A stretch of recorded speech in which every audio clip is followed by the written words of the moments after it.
What an absolute mad lad. Nothing is stopping these ones. Now enjoy. Letting teenagers enjoy reading. Forcing them to read boring books and look at them in too much detail, causing them to hate reading. I'm gonna airdrop this to my teacher. Delete the "I will do it tomorrow" attitude out of your life. I'ma delete it tomorrow. This guy took a selfie with a guy wearing a "Stop Taking Selfies" t-shirt in the background. What is an extreme sport? Doing your homework while the teacher is collecting it. Landlord decided to turn down the heat today in my apartment as it reached -40 degrees. But the idiot must have forgotten he pays my electric and doesn't realize that I value my comfort over safety or energy conservation. Civil rights mad lad from the past. White only. In 2003, an employee was fired from Coca-Cola because he was drinking Pepsi while manufacturing a Coca-Cola inside the company. Pepsi tastes like soap. What kind of freaking soap do you use? Pepsi. Mad Lad Professor had this in a slide. Stat of the day: more Americans have been married to Kim Kardashian than have died of Ebola. I was sitting on a bus with a friend and he told me this joke. What do you do if you see an epileptic having a fit in the bath? Throw in your laundry. The guy behind us leaned over and said, "I think that's disgusting.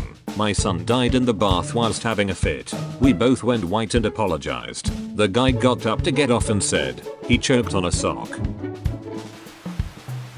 New York man arrested for cutting wires to red light cameras after exposing government revenue generating scheme. Man found the stoplight cameras were activated during yellow lights and decided to cut the wires of it. Florida man, chaotic evil. New York man, chaotic good. Holy frick. Nah dude, look up the entire story. It's insane. The dude got arrested once before this for using a painter's extension rod to point the top light cameras into the sky instead of cutting the wires. He didn't cut the wires until after he got out after being arrested the first time, which he did after posting Facebook videos that prove that the stoplights are intentional right to trick drivers into citations. The yellow lights at intersections with cameras only last 3 seconds, as opposed to the 5 seconds they last at other stoplights without cameras in the same county. When he cut the camera cords, he reported his deeds to the news himself, and then politicians pressured the local police force into arresting him. The local police and sheriff deputies actually support him for his actions because the lights have been killing innocent people. During his most recent arrest, one of the sheriff's deputies actually offered to bail him out. When he got home again after these incidents, there was surveillance camera planted at his house by the government to watch him.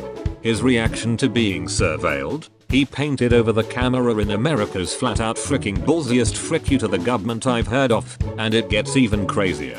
After painting over the camera, suddenly this guy, his name is Stephen Ruth by the way, started getting attempts on his life. He reported that a car intentionally tried to hit him in a head-on collision, and after talking about the car to his neighbors, they confirmed that the car in question, or at least one that was visibly identical, its occupants included, had been stalking out his house. Somebody was legitimately trying to murder him over his discovery and his actions. As a final insult to injury, Ruth pointed out that the vast majority of the cameras were found specifically in lower to middle class neighborhoods. As well, the victims of these rigged stoplights tried to go to the local news station to talk about the death of their family members that occurred from the rigging, and the local station, News 12, never aired their interviews. Remember how I said that, after cutting the cables and calling the local news station, Ruth was arrested because of pressure from politicians? Get this, News 12 is actually owned by Cablevision,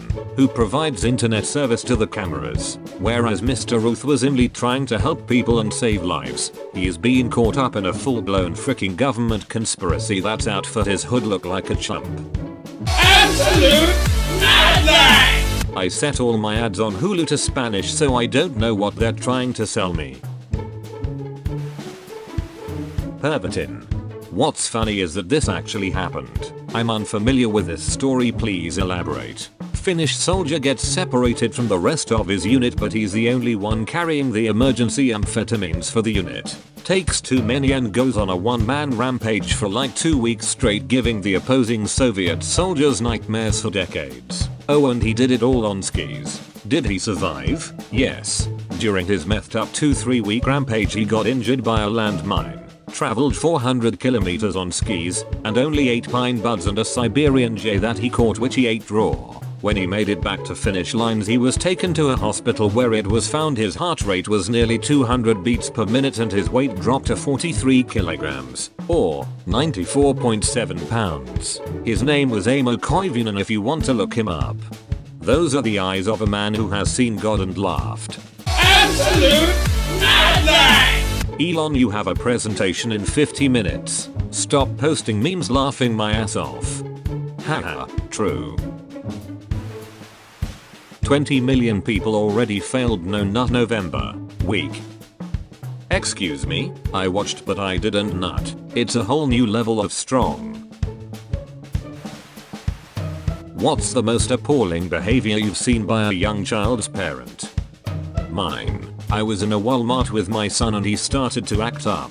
He wanted a toy and was about to start a tantrum. I knew what was coming. So just before he laid down to start his tantrum, I decided I would beat him to it. I flopped down and started throwing my own tantrum, loudly screaming and crying, beating my hands and kicking my feet. I screamed at the top of my lungs, "I don't wanna buy a toy. You're such a mean, horrible son. You never let me do anything I want." My son was so embarrassed. Other patrons stood around wondering what was going on, at least until they caught onto my game. Some employees showed up and were about to ask me to leave before someone told them what was going on. Yes, I misbehaved. Yes, I made a spectacle of myself. Yes, I embarrassed my son. But he never threw another tantrum. Why don't homeless people just buy a house? That's rude as frick. What if you were homeless? I'd buy a house. Google, please stop showing me intercourse ads. I know there are desperate cheaps in my area. I have a mirror. Found $5 in the parking lot. Today is going to be a good day. I named him Steve. Taking Steve for a ride. Steve has no idea. Bye Steve. New friends. Steve. I played a cello like a guitar, and surprise surprise, it sounds like shit. Looks like Vin Diesel's autistic brother Vin Petrol. Homosexuality was still classified as an illness in Sweden in 1979. Swedes protested by calling in sick to work, claiming they felt gay. An 11-year-old girl in Zimbabwe jumped on top of a crocodile and gouged its eyes out when it attacked her 9-year-old friend. A North Korean teen who was chosen to go to the International Mathematical Olympiad used it to escape North Korea and start a new life. You weren't supposed to do that. Playing Roblox. You Roblox stupid. No. Are you 8? Yeah, 8 inches deep in your mom. Logan Paul. Why did I just watch people cut soap for 45 minutes? Why did you film a dead body for 5 minutes? I have a bumper that says honk if you think I'm sexy. Then I just sit at green lights until I feel better about myself. Do a neck reveal. My 86-year-old grandmother replied okay, boomer to my boomer aunt in an argument. Backstory, I live round the corner from my gran and visit her often, so thanks to me she has a vague grasp of what memes are and how they work. The other day when I was round at hers and she asked what memes were popular at the moment, so I told her about the OK Boomer meme. She knew what boomers were already, so she was able to get the concept of this meme fairly easily. Fast forward to today, I'm over at my gran's again. and she's on the phone to my aunt. They got into a disagreement over a slightly racist comment my aunt made the other day. My gran is very much against racism, and my gran eventually just said okay boomer and hung up. I've never been so proud. For 15 years the homeowners association of the gated Canal Place subdivision have been losing the battle versus local teenagers to keep the C on their signage.